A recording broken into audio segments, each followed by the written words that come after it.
Now we can go to a small demo session where we will be first setting up our environment in our system to do programming in C++, and the basic structure of a C++ program also we can cover in this section. So throughout this course we will be using an integrated development environment where we will be writing, compiling and running C++ programs. And the development environment I suggest throughout this course to use in this modern environment is Visual Studio Code application. So Visual Studio Code is a popular code editor by Microsoft which you can use in different platforms, even Windows, Debian, Linux and Mac. So my system is Mac OS, so I have already downloaded the Visual Studio Code over my computer. So let me show you the Visual Studio Code downloaded. So it's a free software. You don't need to worry about the licensing part. You can just go to this website and download it from the website. So it's very easy to use Visual Studio Code and it's a free software. So I will just open the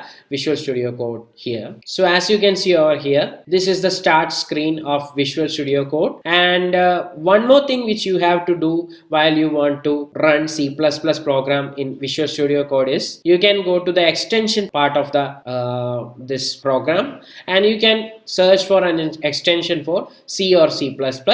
This extension is very much required to start developing with the C++ in your computer. So you can install the C++ install module or extension provided by Microsoft. This will help you to create the programming environment setup in your computer.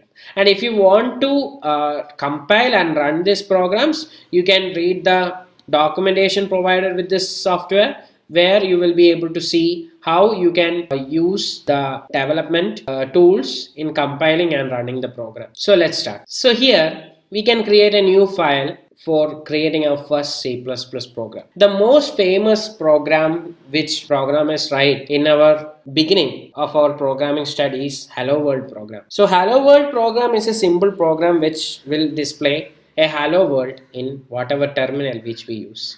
So here you can see a terminal window in this Visual Studio Code.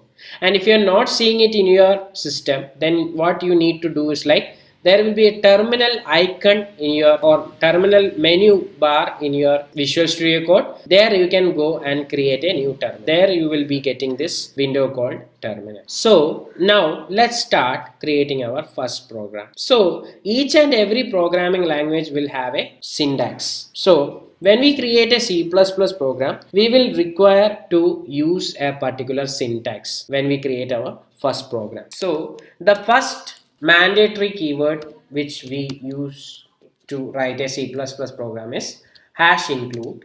Then we will give a header file iostream.h.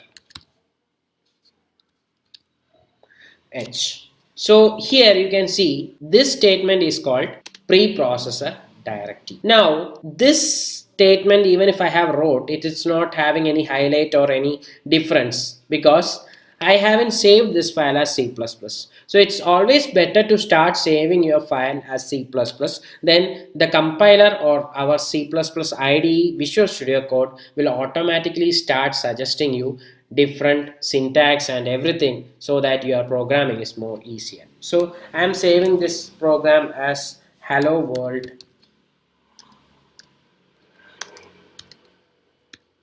.cpp. So CPP should be the extension of all the C++ programs. So now you can see the syntax is having a different color and it's highlighted, and even everything will be shown, every error message or every kind of messages will be shown in the IDE itself. And why we are using this statement, that's one more point which we need to discuss. So when we use #include iostream, you should know that iostream is a file in the system called a header file. So this header file will be having all the information about the functions and default things which we have we will be start using in the program. So we will be using some functions, inbuilt functions to display something, right, to print something on the screen. For that also we have a lot of keywords in the C++.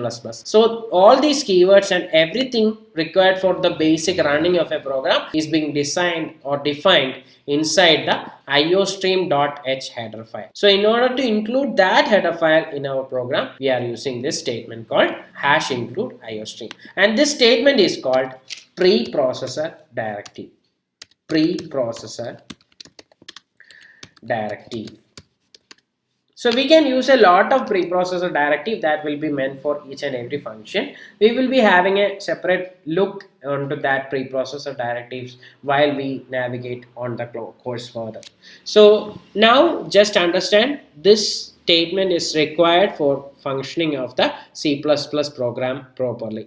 So this is the preprocessor directive. We do have a lot of preprocessor directive, and here you can see I have used 2 double slashes to write the comment. Comment means that's not a program executable statement. It's not an executable statement. It's just we should be writing a lot of comments throughout the program to understand what that line particularly means. So that's a always good practice to use a lot of comments, and we can always use single line comments or multiple line comments. So using slash and writing something after it is a single line comment, which after this line that will not be, the next statement will not be a comment. And if we want to write multiple lines of comment, that also is possible in C++.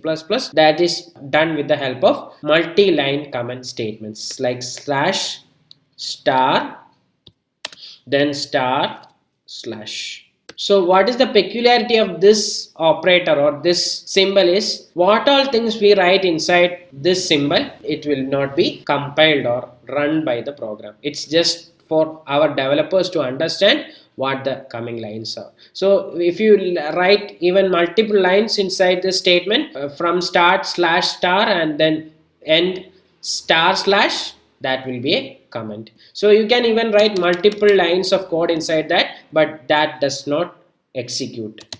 So what all things you can write over the multiple lines on this code, it will not get executed. You can write whatever you want, but it should be meaningful and it should be something that you can use to understand what the statements are actually meaning in this program. So that's why we use comments. So I am just deleting this unnecessary comment, and let's go to the next statement of the program. So next I am using a namespace keyword. So using namespace std. That is my next line, and I will be putting a semicolon over there. So this is one basic syntax which a program should have. So here you can see I have used a keyword called using, and also I have added namespace and std. So what this line means, these things like what all things I write in the program, that is in a scope called namespace.